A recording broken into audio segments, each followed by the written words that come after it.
Hello, scholars. We're on chapter 7. Hopefully, this thing will work today. Um, Chapter 7 is on business marketing. So let's talk a little bit about exactly what that is.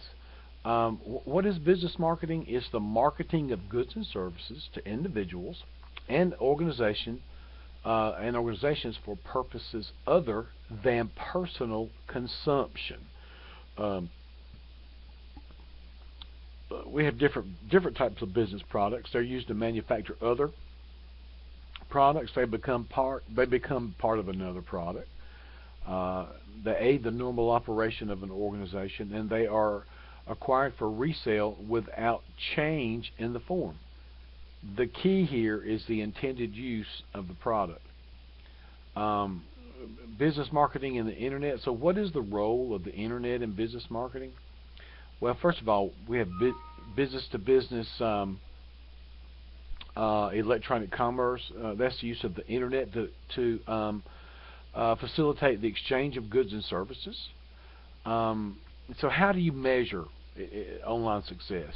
A measure of the website's effectiveness is calculated by multiplying the frequency of visits by the durations of a visit by the number of pages viewed during each visit, and that is called stickiness. It's equal to frequency times duration times site reach. Um,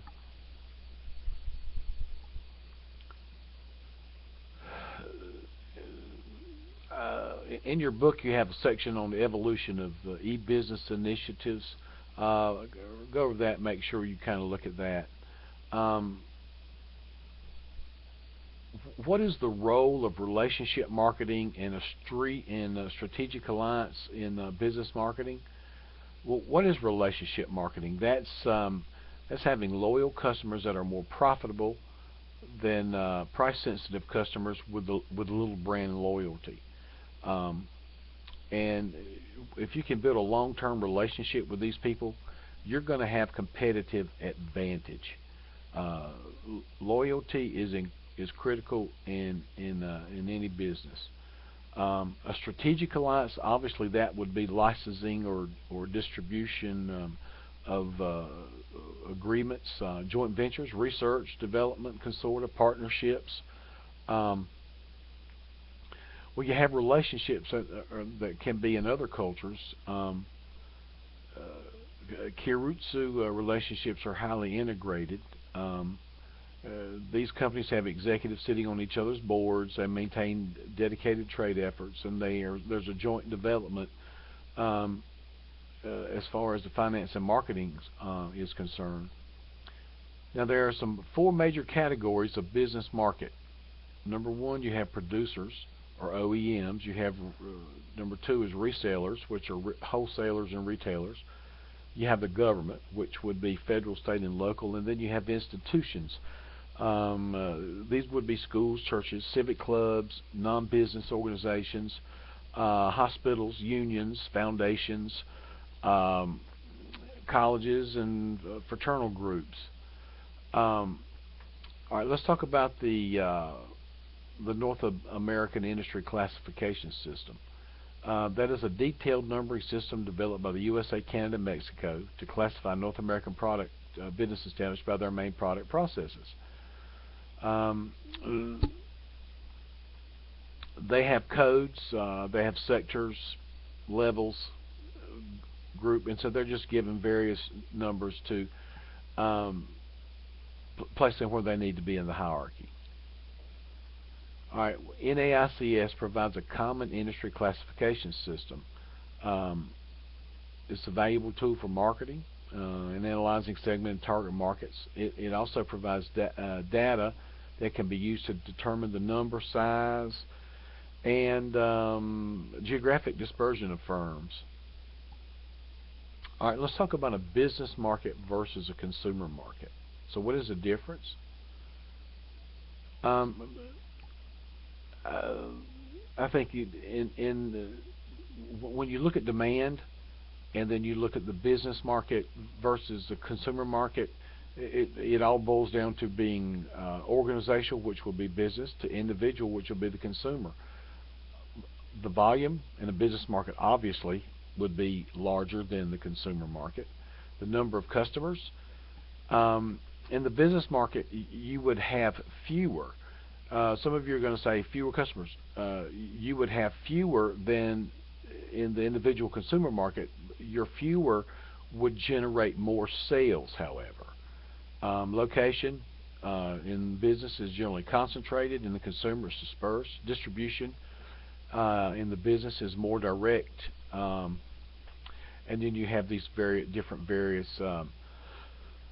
aspects. Excuse me. All right, the demand. Demand is either derived in an elastic, joint, or fluctuating. So what is derived that's demand for business products that results from demand for consumer products. Inelastic is a change in price that will not significantly affect the demand for the product. So in other words, if you go up on your product 10 or 15 cents, it's not going to have a big effect.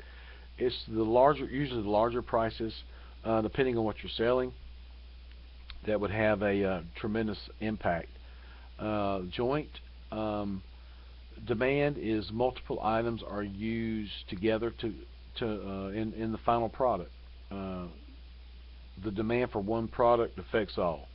And then you have fluctuating. That would be the demand for business products is more volatile than for consumer products. In fluctuating demand, the phenomenon is which is small increase or decrease can produce a much larger change. All right, there are 7 types of business goods and services. You have major equipment, accessory equipment, raw materials, component parts, processed materials, supplies, and business services. All right, there are types of business goods and services. You have obviously you have manufacturers where people obviously make things. Aluminum is like a raw material.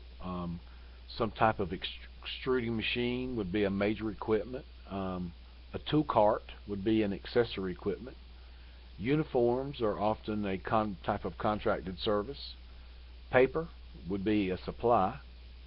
A propelled blade is a component part, and then extruded metal is also a processed material.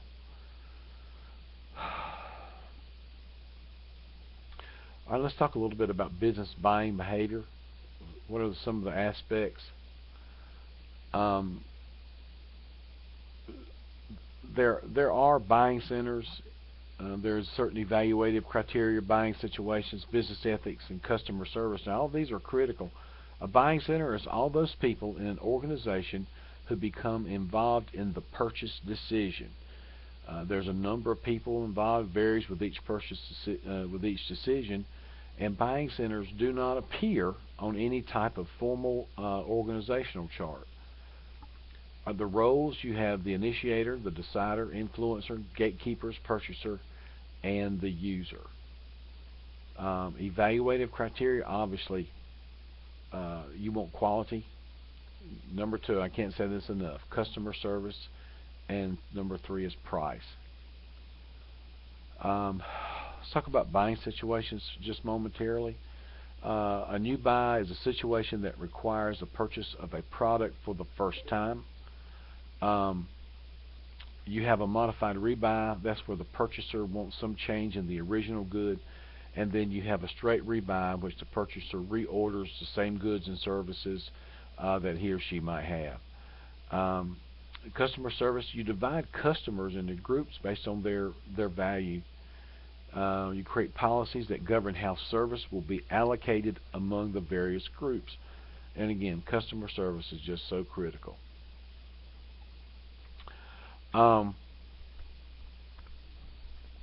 Zappos is provides information about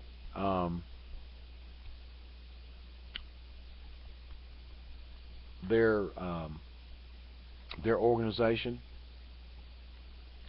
So there's a section in your book on Zappos, and I'm gonna see if I can't get it to pop up and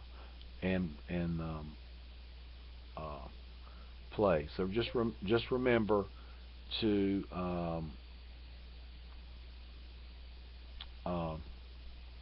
read the chapter, do your work, post by your first post by Wednesday night. Thanks. Have a great day.